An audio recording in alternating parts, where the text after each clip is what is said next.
LPG gas संकट को नहीं कांग्रेस विक्षोभ।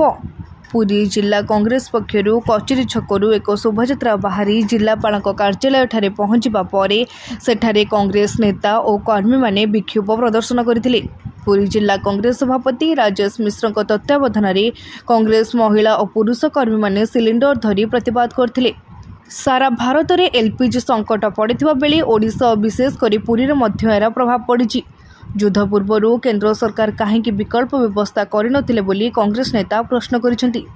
तुरंत एलपीजी सिलिंडर समाधान करानगले आगामी दिन में कांग्रेस आंदोलन को जोरदार करिबो बोली चेतावनी दैछि।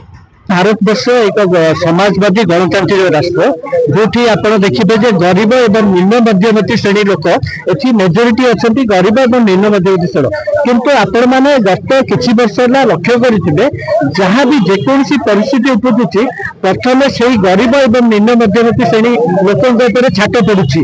मोर सरकार गोटे प्रश्न जदि आप जानी ईरान अमेरिका भितर युद्धर आशंका बहुत बहुत मस है आसला युद्ध कौन समय किंतु सरकार यार कौन पूर्व प्रस्तुति करनथिले जो आज चारिआडे सारा भारत में हाहाकार सृष्टि होती। वर्तमान सरकार आसिक 5,000 टंका सुभद्रा योजना देदेले प्रति घर घर समस्त वितरण कर गैस बर्तमान काठर अवस्था कहले नसर आप जानते काठ क्विंटाल 1200 टंका गैस दे लोक मैंने समस्त चली पारे 5,000 टंका सुभद्रा योजना दे बर्तमान गैस रेट बढ़ेदेले गैस बर्तमान ना भितर ना बिजली बंद लोक हैरान होती जो अभियोग आम से अभियोग तथ्य मागू एवं तर्जमा करूँ विभाग श्रृंखला आने चेष्टा करूँ जब किसी असुविधा